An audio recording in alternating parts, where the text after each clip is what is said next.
Bueno, muy buenas tardes a todos. Parto por saludar a las autoridades de la facultad, a los colegas, pero muy especialmente a los jóvenes que a partir de ahora dan un paso fundamental en su formación para llegar a ser futuros colegas.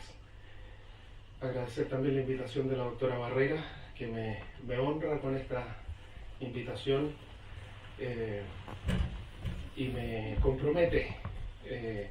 con el propósito de hablarles y de compartir con ustedes algunas reflexiones respecto de este pilar fundamental en el acto médico, que es la relación médico-paciente. Para eso voy a basarme en algún texto que escribí hace algún tiempo atrás para la presentación de un libro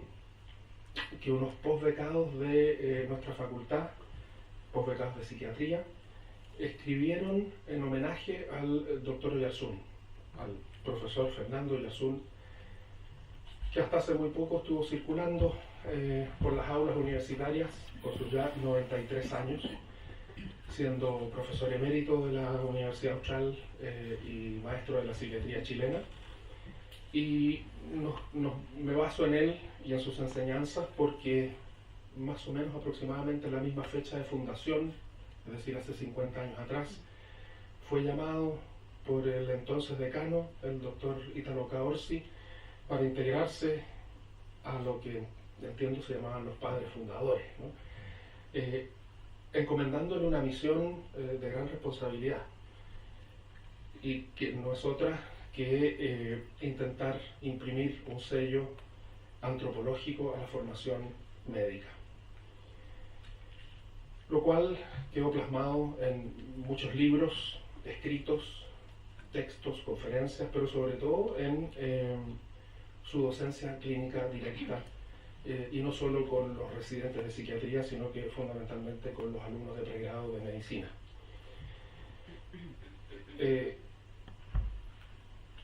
El doctor Oyarzún acostumbraba a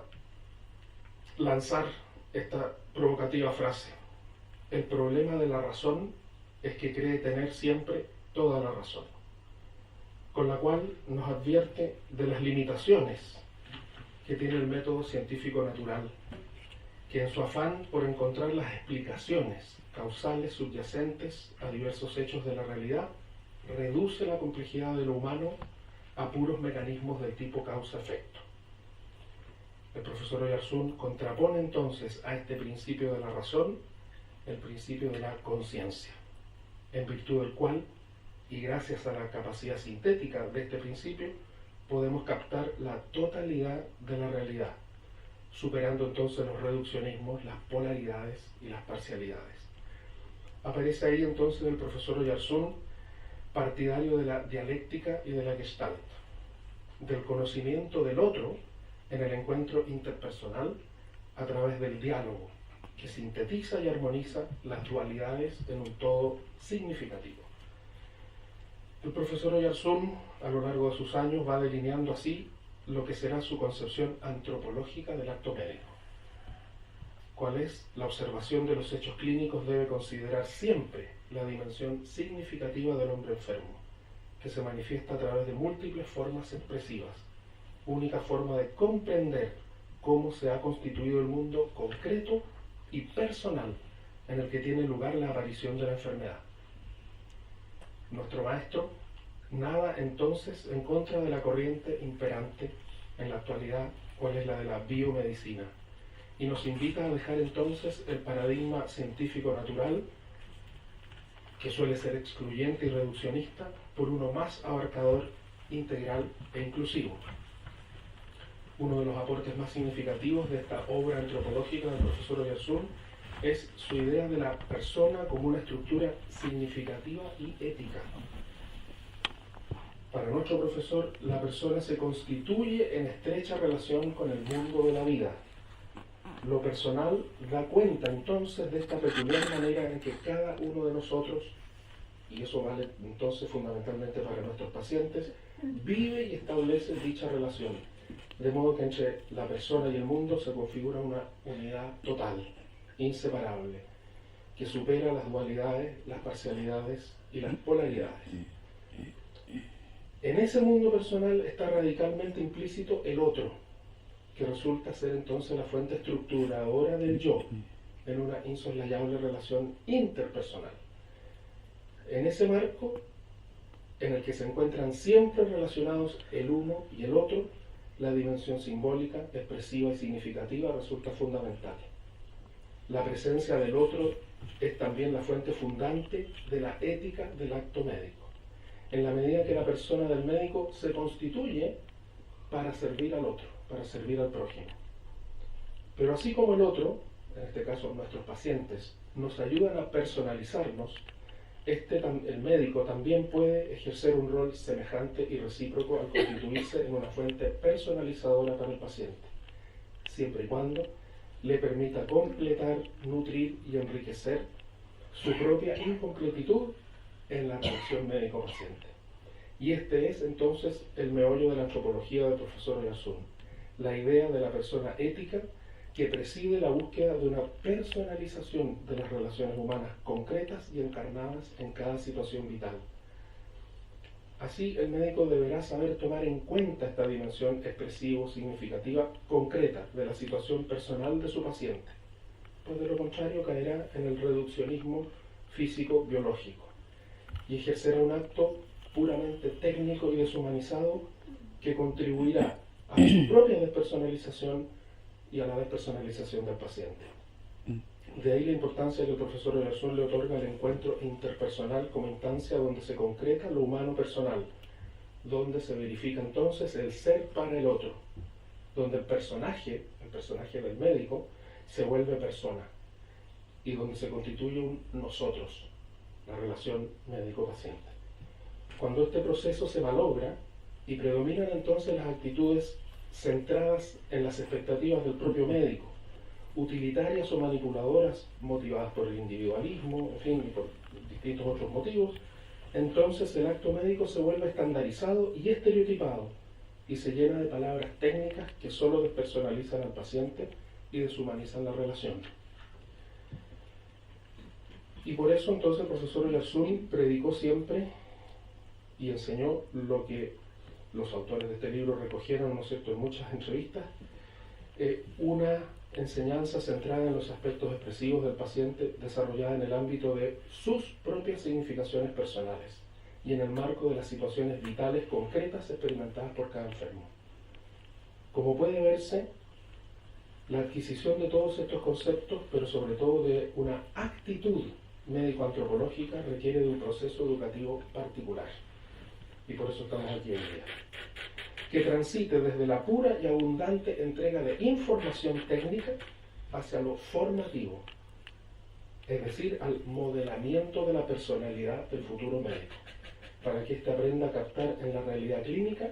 lo personal y lo concreto de cada paciente. De ahí que este proceso educativo deba tener un carácter vivo y creador,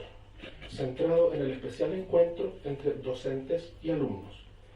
alejado de teorizaciones y entelequias abstractas,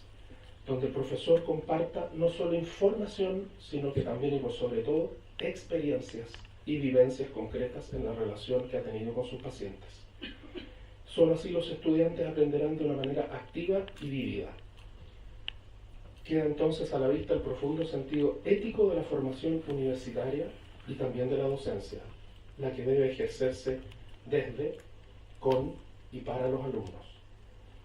Con su generosidad, bondad y desinteresada entrega, sin duda que el profesor Oyarzún en esto ha sido un verdadero maestro. Es esto lo que brevemente y resumiendo ha sido el aporte ya no solo del profesor Oyarzún, que fue quizás uno de los pioneros, sino que también de la Escuela y la Facultad de Medicina, de esta casa de estudios. ¿Qué es lo que nos quiere decir el profesor Oyarzún y todos aquellos que aprendieron de él y que han cultivado esta mirada antropológica de la medicina? Quizás básicamente que el acto médico está basado en una piedra angular, en un pilón fundamental que es la relación médico-paciente. Y esta es una relación muy especial y muy particular, porque antes que todo, y primero que nada, no es el enfrentamiento entre alguien que se supone es experto y posee múltiples conocimientos de las más sofisticadas materias y que es capaz de ejercer con gran habilidad distintos procedimientos,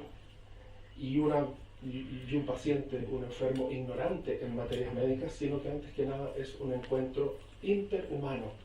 un encuentro intersubjetivo, un encuentro interpersonal. De modo que entonces no saldremos nunca a enfrentar a un paciente, sino que saldremos a encontrarnos con una persona sufriente, una persona que ha constituido su propio mundo de valoraciones y de significaciones, y a quien nos debemos precisamente por la reciprocidad ética que está involucrada en el acto médico. Lo que el profesor Oyarzún y esta escuela, esta mirada, este sello nos quiere decir es que no pasaremos visita en el hospital viendo, como se suele decir, ¿no es cierto?, a nuestros pacientes, sino que intentaremos, claro, sabiendo las restricciones de tiempo y las múltiples obligaciones que todos tenemos, generar el espacio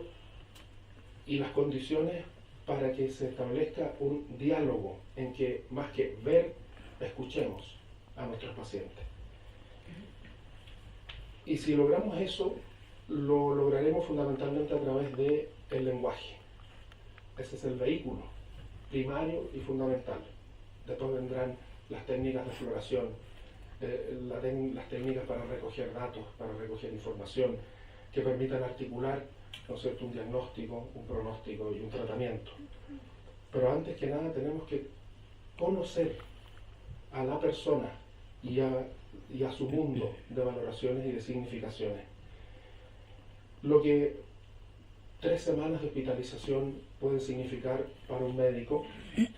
mientras espera el resultado de algún examen, de alguna biopsia, en fin, pues ese tiempo puede parecer para él absolutamente habitual, puede parecer incluso breve. Pero imaginemos lo que eso significa para un pequeño agricultor de Coñaripe, que ejerce una agricultura de subsistencia, que tiene una pequeña parcelita y algunos pocos animales. ¿Qué significa para él 3 semanas de hospitalización? ¿Qué significa para él estar alejado de su mundo y de sus obligaciones durante esas 3 semanas? ¿Qué significa para una abuela de la isla Guapi, que está a cargo, por ejemplo, de sus nietos, estar 3 semanas alejada de su hogar, de sus labores, de su gente? Eso es a lo que nos invita entonces esta mirada antropológica, a ver al ser humano, a la persona integralmente, y no solo a los órganos y sistemas que padecen de alguna alteración que podemos estudiar y explicar fisiopatológicamente. Quizá para terminar, además de desearles por supuesto el mayor de los éxitos en este paso trascendente que comienzan a dar ahora y que no terminará nunca por lo demás, pedirles que recuerden un viejo aforismo de Laín Entralgo, un filósofo español e historiador de la medicina. El médico que solo sabe de medicina, ni siquiera medicina sabe. Muchas gracias y mucho éxito.